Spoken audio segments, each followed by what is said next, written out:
নমস্কাৰ, আপোনালোক সকলোকে স্বাগতম জনাইছোঁ অসম ফিচাৰ ইউটিউব চেনেললৈ। আশা কৰোঁ আপোনালোক সকলোৰে খবৰ ভাল। আপোনালোকে নিশ্চয় জানে যে 18 জুলাই তাৰিখে RIPAN ইয়াৰে BSc নাৰ্ছিং তাৰপিছত বি ফাৰ্ম এনেকুৱা কোৰ্চৰ কাৰণে এপ্লিকেশ্যন ফৰ্ম আহিছিল। ইয়াৰে ফৰ্মটো ডিএমইৰ অফিচত জমা দিব লাগিছিল। তো এতিয়া ইয়াৰে কাউন্সেলিং ৰিগাৰ্ডিং নটিচ আহিল। তো এই নটিচখন চাব পাৰে। এই নটিচখন government of Assam office of the director of medical education 6 mile Khanapara Guwahati 22ৰ পৰা জাৰি কৰা নটিচ হয়। 27 জুলাই তাৰিখে নটিচখন জাৰি কৰিছে। তো ইয়াতে RIPANS ইয়াৰে BSc নাৰ্ছিঙৰ কাউন্সেলিং ৰিগাৰ্ডিং নটিচ হয়।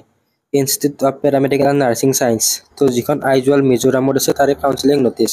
তো আপোনালোকে এই নটিচখন ভিডিঅ'টো সম্পূৰ্ণকৈ চাব, তেতিয়া এই নটিচখনৰ বিষয়ে ভালকৈ বুজি পাব।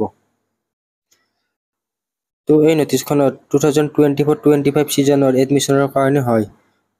তো ইয়াতে BSc nursing, BSc MLT, B pharm, BSc MRIT আৰু BSc অপট'মেট্ৰি কোৰ্চৰ কাৰণে ইয়াৰে যে কাউন্সেলিং আছে সেয়া 30 জুলাই তাৰিখে অনুষ্ঠিত হ'ব। আৰু কাউন্সেলিংটো অনুষ্ঠিত হ'ব director of medical education Assam 6 mile Khanapara Guwahati 22, তো দিনৰ 1 বজাৰ পৰা।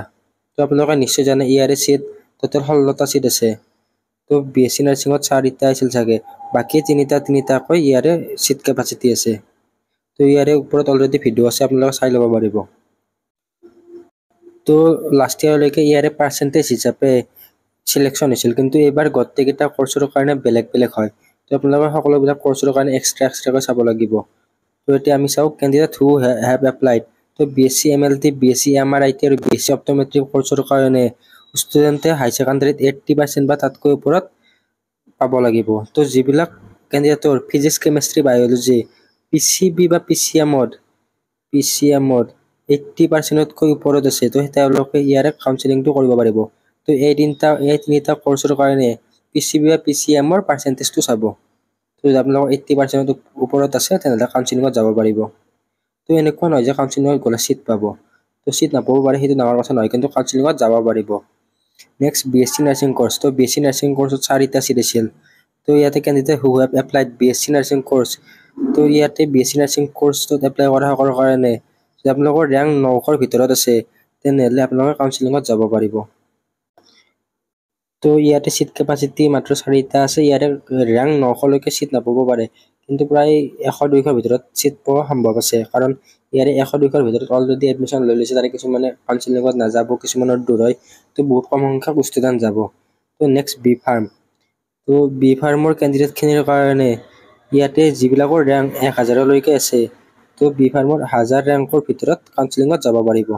তো ইয়াতে কেটেগৰী ৱাইজ কাৰো কথা মেনশ্যন নাই, অল কেণ্ডিডেট। তো অল কেটেগৰীৰ কেণ্ডিডেটে 1000 ৰেংকৰ ভিতৰত থকা বি ফাৰ্মত এণ্ট্ৰেন্স এক্সামত তেওঁলোকে যাব পাৰিব।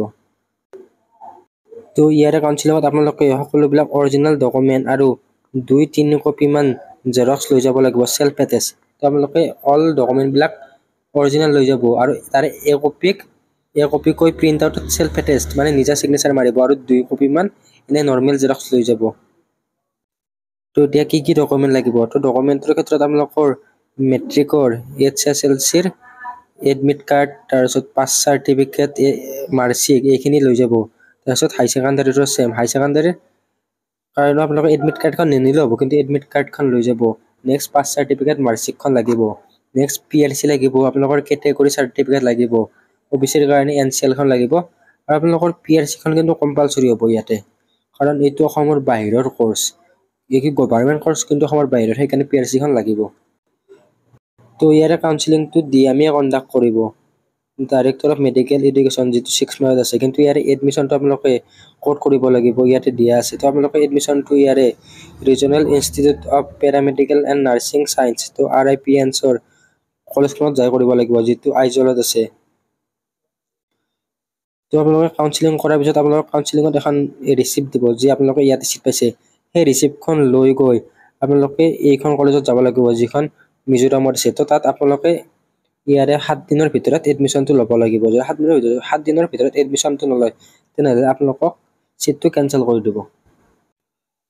তো ইয়াৰ ফিজ ষ্ট্ৰাকচাৰ, হোষ্টেলৰ ফিজ ষ্ট্ৰাকচাৰ, ইয়াৰ ওপৰত ভিডিঅ' বনোৱা আছে, আপোনালোকে ভিডিঅ'টো চাই ল'ব পাৰিব। তো ভিডিঅ'টো ওপৰত আই বটন দি দিম, তাৰ ওপৰত চাই ল'ব পাৰিব।